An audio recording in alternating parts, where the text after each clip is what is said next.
नमस्कार, मैं doctor Prashant Chaudhary, senior consultant neurosurgeon, Shri Balaji action medical institute and action cancer hospital की तरफ से आपका स्वागत करता हूं। ब्रेन ट्यूमर है क्या? किसी भी तरह की गांठ, किसी भी तरह की रसौली जो हमारे ब्रेन के इस हिस्से के अंदर पैदा होती है, बनती है या कहीं और से वहाँ पहुँचती है, जिसकी वजह से हमारे नॉर्मल जो ब्रेन सेल्स हैं वो डैमेज होते हैं। इसी को हम ब्रेन ट्यूमर के रूप में कहते हैं। ये कई प्रकार के होते हैं। कुछ होते हैं जो ब्रेन के अंदर ही पनपते हैं, वहीं से पैदा होते हैं, और कुछ होते हैं जो इसके बाहर के हिस्से से आते हैं। तो ऐसी क्या चीज़ें हैं जो एज अ कॉमन पब्लिक हर किसी को, as a general doctor, general physician, practitioner, हर किसी को और हमें आम आदमी को भी पता होना चाहिए कि हम कुछ लक्षणों को कभी भी अवॉइड ना करें और जल्दी से जल्दी कंसल्ट करें। तो मैं 5 पॉइंट्स दूंगा आज। ये 5 बिंदु हैं। सबसे पहला पॉइंट है हेडेक। जब किसी भी व्यक्ति को किसी भी तरह का अनयूजुअल हेडेक होता है, अनयूजुअल कहने का मतलब एक हेडेक है जो हम डे टू डे लाइफ में एक्सर्शन से या किसी और की परेशानी की वजह से झेलते हैं, वो हमें पता होता है। बट कोई भी ऐसा हेडेक जो अनयूजुअल हो, हमें लगे कि ना हमें आज तक कभी पहले ऐसा नहीं हुआ, सर फटने जैसा है, कोई बम फूट गया या किसी भी तरह का कोई ऐसी चीज़ है जो मुझे स्थिर नहीं रहने दे रही और ये हेडेक जा नहीं रहा, दवाइयाँ लेता हूँ, कम हो गया, फिर से बढ़ गया, साथ के साथ कभी नौजिया हो रहा है, कभी चक्कर आ रहे हैं, कभी उल्टियाँ हो रही हैं।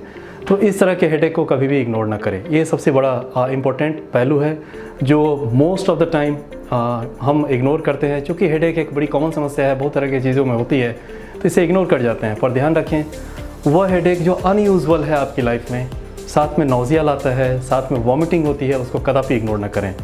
दूसरा, सडनली बेहोश हो जाना। अचानक चलते चलते बेहोश हो गए, बैठे बैठे बेहोश हो गए, कारण अभी तक पता नहीं चला, थोड़ा बहुत सर दर्द है उठने के बाद भी, बेहोशी से जगने के बाद भी, तो इस तरह के सिम्टम को भी इग्नोर नहीं करने हैं। नंबर 3, दौरे पड़ना। अगर बार बार मिर्गी के दौरे पड़ रहे हैं और वो व्यक्ति आज से पहले मिर्गी के ट्रीटमेंट के लिए कभी भी नहीं था, कुछ लोग होते हैं जो एपिलेप्सी के ट्रीटमेंट में होते हैं, उसको दौरे पड़ते रहते हैं, हम उनकी बात नहीं कर रहे हैं। जो अनडायग्नोज्ड हैं, कॉमन पब्लिक में हैं, उन्हें बार बार दौरे पड़ रहे हैं, निश्चित रूप से ब्रेन को स्कैन करके देखने की ज़रूरत है कि कोई छोटा मोटा कोई ट्यूमर न पनप रहा हो वहाँ पे। नंबर 4, किसी एक अंग का, हाथ पैर या किसी भी एक से ज़्यादा अंग का एकदम से पैरालाइज हो जाना या धीरे धीरे पैरालिसिस होना, दोनों तरीके की समस्या हो सकती है। अगर ऐसी भी कोई समस्या आती है, उस समय भी हमें ब्रेन को स्कैन करके देखने की ज़रूरत है। आज के डेट में स्कैनिंग हर डिस्ट्रिक्ट में अवेलेबल है पूरे भारत में। एक छोटा सा CT स्कैन करके हम यहाँ ब्रेन के अंदर कुछ चीज़ें जो पनप रही हैं, कुछ बन रही है, उसे हम पता कर सकते हैं और ब्रेन ट्यूमर का बड़ा अर्ली डिटेक्शन होता है।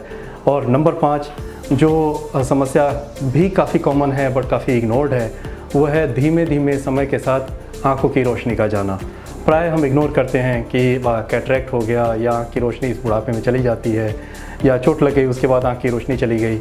अगर कभी भी इस तरह से धीमे धीमे आँख की रोशनी जा रही है और आपके आँख के डॉक्टर बार बार चेक करके कह रहे हैं कि आपकी पुतलियाँ ठीक हैं और आगे आपके पर्दे में कोई खामी नहीं है, चश्मा आप लगाते हैं, चश्मा लगाने के बाद भी आँख की रोशनी का जाना या गिरना कम नहीं हो रहा, निश्चित रूप से उस समय आपको अपने आसपास के किसी न्यूरोसर्जन या न्यूरोफिजिशियन को दिखाने की ज़रूरत है। और अगर कोई आई फिजिशियन है, आई सर्जन है या आपके जनरल फिजिशियन है, उनको चाहिए कि इस तरह के केसेस उनके पास आते हैं तो उनको जल्दी से जल्दी एक बार स्क्रीन करके अपने नज़दीकी न्यूरोसर्जन, न्यूरोफिजिशियन के पास भेजें। तो ये 5 हाईलाइटर हैं, पॉइंट्स हैं जो हम हर किसी को बतलाते हैं और आपको याद रखने की ज़रूरत है।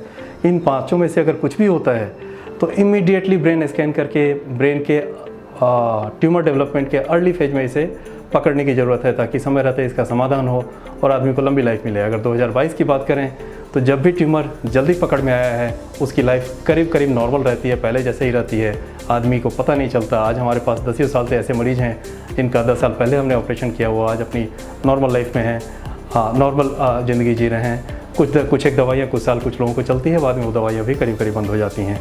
तो वो 5 पॉइंट, हेडेक, बेहोशी होना, दौरे पड़ना, अपंगता, अचानक से पैरालिसिस या फालिस मारना और आंखों की रोशनी का जाना, इन 5 बिंदुओं को अगर हम ध्यान में रखते हैं तो मुझे लगता है कि हम और आप इस कैंपेन को इतना बढ़ा सकते हैं, हर व्यक्ति तक पहुंचा सकते हैं, ताकि जब भी ब्रेन ट्यूमर किसी के भी सर के अंदर बने तो वो उसके लिए इतना डिप्रेसिव एक साइलेंट किलर कहते हैं या उसको डेथ वारंट की तरह कहते हैं, वो उस तरह की चीज़ें ना हो।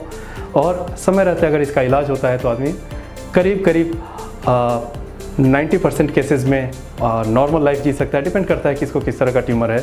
ब्रेन ट्यूमर का इलाज संभव है, समय रहता है इलाज करने से लाइफ अच्छी और लंबी मिलती है।